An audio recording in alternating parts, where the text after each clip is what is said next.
देवळाली प्रवाराची निवडणुकीची रणधुमाळी सुरू आहे आणि तीन पॅनल इथं प्रामुख्याने लढत सुरू आहे आणि त्यामध्ये शिवसेना आज आघाडीवर आहे. त्याच्यानंतर भाजप आणि काँग्रेस आहे.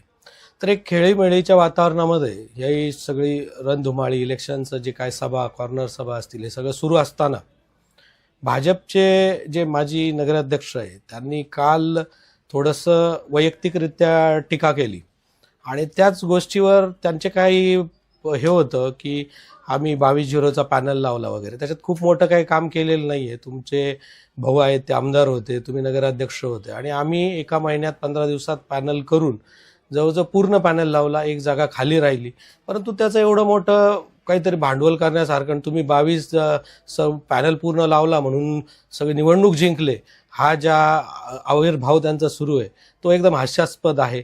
त्याच्यानंतर त्यांनी एक हे केलं की काही उमेदवार आम्हाला संपर्कात होते 5-6 जण.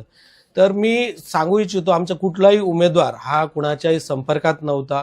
आम्ही तो सांगतो की डांबून ठेवलं. ते डांबून ठेवायला काय ते काही कोंबड्या बिंबड्या नाही आहेत, ते उमेदवार आहेत, सक्षम आहेत, सुशिक्षित लोक आहेत, ते काय डांबून ठेवण्यासारखे नाही. आणि राहिला विषय तुमच्या संपर्कात होते तर तुमचा एकही उमेदवार आमच्या संपर्कात नव्हता, परंतु तुमचे काही दलाल होते ते आमच्या उमेदवारांना ऑफर देत होते, पैशाच्या ऑफर देत होते.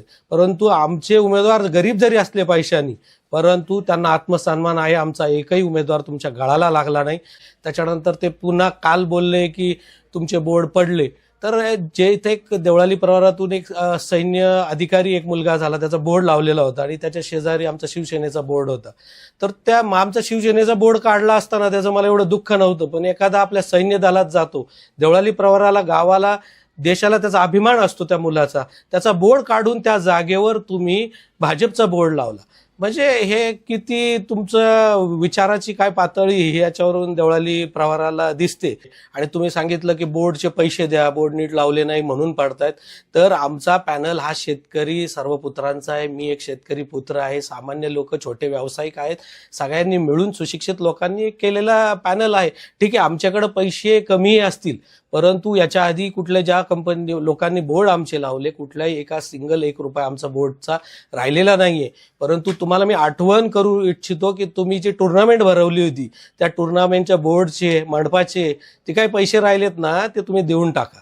त्याच्यानंतर तुम्ही एक पर्सनल गेले माझ्यावर की एक 4.5 फुटी आणि ढेरपाट्या वगैरे. तर हे एकदमच बालिशपणाचं विधान झालं. तसं पाहिलं तर निवडणुकीमध्ये तुम्ही ज्या प्रभागामध्ये सभा घेत होत्या तिथल्या विकासावर तुम्ही बोलायला पाहिजे होतं, नागरिकांच्या समस्यावर बोलायला पाहिजे होतं.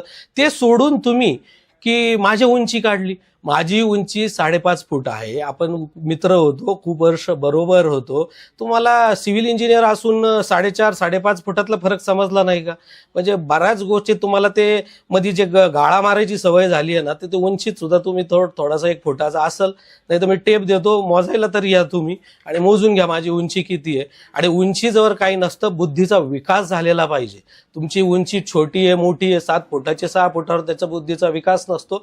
त्याच्यामुळे थोडंसं उंची वगैरे राहिला. माझा शरीराचा विषय तर काय होतं, मी 2 टाइम घरी जेवतो, नाश्ता करतो, घरी जेवतो. घरचं जेवल्यामुळे माझी तब्येत एकदम चांगली सुदृढ आहे.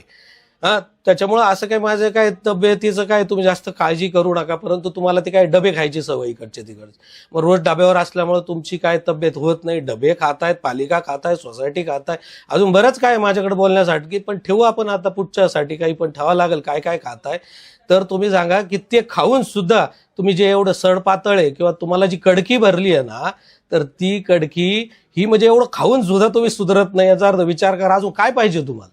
5 वर्ष नगर परिषद खाल्ली, 200-200 कोटी रुपयाचे कामं झाले तरी पोट भरत नाही, विकास केला नाही आणि तुम्ही परत अजूनही म्हणता की सत्ता मलाच द्या. तर हे एकदम हास्यास्पद गोष्ट आहे देवळालीच्या दृष्टीने.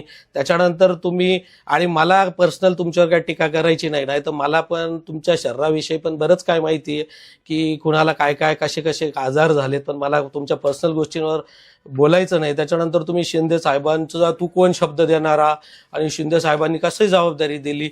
तर मी एक शिवसैनिक आहे. शिंदे साहेबांना माझे विचार सांगितले, बोलणं सांगितलं, त्यांना माझ्यावर विश्वास आला, जबाबदारी दिली आणि मी समर्थपणे ती जबाबदारी पार पाडतो. हे पूर्ण शिंदे साहेब असेल, शिवसेनेचे पदाधिकारी असतील, नागरिक असतील, हे सगळं बघतायत ते. त्याच्यामुळं मला शिंदे साहेब तुझ्याकडे कोणतं पद आहे? अरे बाबा, पदच लागतं असं काही नाही. काम करण्यासाठी एक शिवसैनिक पण खूप मोठं काम करू शकतो. आणि तू सांगितलं की शिंदे साहेब मदत करतात, खूप पाठिंबा देतात म्हणून तू पळत उड्या मारत तिकडे गेला. अरे हो, ते मागं उभा राहतात म्हणून तिथं गेलो. 32 वर्ष आमच्या वडिलांनी तुमच्या इथं घातले, मी घातले, जसं कळायला लागलं 5-10 वर्ष तुझे बरेच इलेक्शन केले. मला तू एक सांग की तुमचा काय सपोर्ट आहे? तुमच्यापेक्षा शिंदे साहेब खूप पटीने बरे. तुम्ही नाव घेण्याची पण तुझी ती लेवल नाहीये, त्याच्यामुळे त्या गोष्टीवर तू शिंदे साहेबांच्या गोष्टीवर बोलू नको. आणि राहिला विषय, मी माझं काम जबाबदारीने माझ्या पक्षाचं पार पाडत आहे. मला तुम्ही एक सांगा, तुझ्याकडं कोणतं पद आहे? भाजपचं कोणतं पद आहे? भाजपचं तुझ्याकडे जे जिल्ह्याचं पद होतं त्याच्यावरून तुला काढल्यानंतर तुला साधं पक्षाने एक पद दिलं नाही. तू कुठं भाजपच्या शाखा उघडल्या? देवळाली प्रवरात भाजपचे कुठं कार्यक्रम घेतले? आम्हाला दाखव ना. आम्हाला सगळे सत्यजित कदम फाउंडेशन म्हणजे तिथं तुला पक्ष वाढाला का नाही? अरे तू पक्षाच्या विरोधात किती कामं केलेत ह्या सगळ्या गोष्टी आहेत. लोकसभेला भाजपचा उमेदवार होता नगर जिल्ह्यामध्ये आणि शिवसेनेचा पण एक उमेदवार होता. तू शिवसेनेच्या उमेदवाराला किती त्रास दिलाय, त्यात आम्ही होतो. दादा भुसेंच्या मागे तू कुठं कुठं फिरत होता? आमच्या नेत्यांच्या मागे तू कुठं कुठं फिरत होता? शिर्डीला कुठं भेटायला जात होता रोज? आम्हाला सगळ्या गोष्टी माहिती आहे. राहिलं तिकडं सुजयदादांचा विषय, तू एक दिवस सुद्धा प्रचाराला सुजयदादांच्या आला नाही. तर भाजपचा उमेदवार असताना तर तू एक जबाबदार पदाधिकारी भाजपचा नेता समजतो स्वतःला, तर तू सुजयदादांच्या प्रचाराला का आला नाही? त्याच्यामुळं मला तुमच्याकडे पण कुठलं पद नाहीये आणि माझ्याकडे पण नाहीये. आपण दोघं सारखेच आहे. फक्त तुम्ही जे नगराध्यक्ष झाले, नगरसेवकाला तुम्ही आधी उभे राहिले, एका सामान्य शेतकऱ्याच्या मुलांनी तुला तुमच्या घरच्या वार्डात पाडलेलं आहे. एक लक्षात ठेवा. आता पण पुन्हा तीच पुनरावृत्ती होणार. एक सामान्य शेतकऱ्याचा मुलगाच तुझा पॅनल आणि तुम्हाला पाडणार आहे. त्याच्यामुळे कुणाला काही असं कमी समजू नका. मग तुम्ही परत ते पाडल्यानंतर पुण्याला गेले. आम्हालाच वाटलं चला आपला मित्र आहे, त्याला हे करू. आम्ही सगळे बरोबर आलो. बरोबर येऊन तुला आम्ही नगराध्यक्ष केला. त्याच्यामध्ये माझा खूप मोठा त्याच्यात तुला सपोर्ट होता. माझ्यासारखे पण खूप जण होते, त्यांचा पण आम्ही सगळ्यांनी मिळून तुला नगराध्यक्ष केलं. संधी द्यायची ठरवली. राहिला पक्षाच्या विरोधात, तू म्हटलं की तुम्ही कामं केले सोसायटीला इकडे तिकडे. मी सोसायटीपर्यंत तुझ्या बरोबर होतो. त्याच्यानंतर लोकसभा आली, त्याच्यानंतर विधानसभा आली. तुझं काय झालंय? लोकसभेला तू इकडं पुण्याला इकडं तिकडं फिरला प्रचार करत. विधानसभेला तू काय केलं? विधानसभेला तू ठरवलं की याला पाठिंबा द्यायचा, परत तिकडून पाठिंबा. हे सगळं तू काय कशासाठी? बरं, तू देवा भाऊचा लाडका आहे असं काल बोलला. अरे तुला विधानसभेचं तिकीट दिलं असतं ना राऊरीचं. अरे देवा भाऊ खूप हुशार नेते आहेत, राज्याचे मुख्यमंत्री आहेत आणि त्यांना माहिती आहे तुझी कॅपॅसिटी काय आहे. तू स्वतःला खूप मोठा नेता, देवाभाऊचा लाडका बिडका गावातल्या लोकांना सांगू नको. जर असतं तर तुला तिकीट नक्कीच दिलं असतं देवाभाऊंनी. मला एक सांगा, तुम्हाला एक आठवतं की एक सोसायटीचं निवडणूक होती, आदरणीय भाऊंनी पॅनल लावलेला होता आणि माझे वडील त्या पॅनलमध्ये उभे होते आणि तुला तेव्हा भाऊ काही विचारत नव्हते. तेव्हा तू पुण्याहून येऊन रात्री इथं सभा घेऊन भाऊंचा पॅनल उमेदवार पाडण्यासाठी सभा घेत होता. मग त्याच्यानंतर मी तुला विचारलं अरे असं का केलं? त्याच्यानंतरच मी शिवसेनेत गेलो होतो, आठवतं का? मग तू मला वाटलं की नाही, मला माझं अस्तित्व दाखवायचं होतं. अरे वडिलांना अस्तित्व दाखवायची वेळ येते. आधी किती तू उद्योग केलेत का तुझ्या वडिलांचा विश्वास नाही, भाऊंचा विश्वास नाही? आणि तू जे काही हे वागतो हे भाऊंना सुद्धा मान्य नसावं असं मला वाटतं. मला असं वाटतं तू स्वभाव बदलून घ्यावा, म्हणून आम्ही खूप प्रयत्न केले.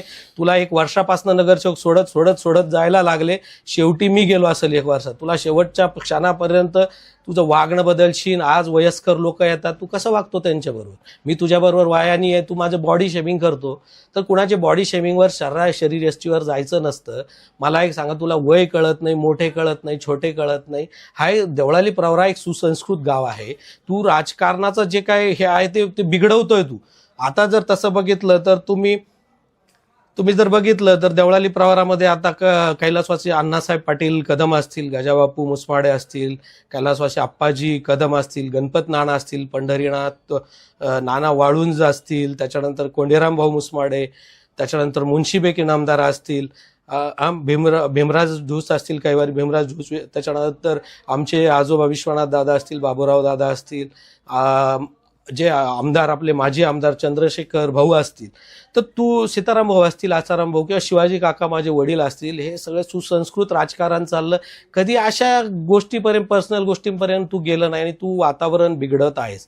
त्याच्यापेक्षा तुमचं काय, तुम्ही विकास कामं काय केले ते जनतेसमोर सांगा. आम्ही काय करणार आहोत हे आम्ही सांगू आणि एक खेळीमेळीच्या याच्यात वातावरणात ही निवडणूक व्हावी ही माझी तरी इच्छा आहे. मी सुसंस्कृत परिवाराचा आहे म्हणून मी थोडंसं एक लिमिट ठेवूनच आज बोलतोय. त्याच्यामुळं माझ्या सर्व पक्षांना विनंती आहे, सगळं उमेदवारांना हे इलेक्शन थोडं 4-5 दिवसावर आलंय, खेळीमेळीच्या वातावरणात होऊ द्या. लोक आज जाऊन जनता ज्याला आशीर्वाद देईल, ज्याच्या मतपत्रात देतील, मतपेटीत ज्याच्या बटन दाबतील तोच विजयी होणार आहे आणि तो आपण खिलाडी वृत्तीने स्वीकारावा आपल्याला लागणार आहे. त्याच्यामुळं मी विनंती करतो सगळ्या पक्षांना आणि खास करून माजी नगराध्यक्ष त्यांना की तुम्ही थोडंसं विचारपूर्वक आपला जे असेल तो प्रचार करा, कोणाच्या पर्सनल गोष्टींवर जाऊ नका.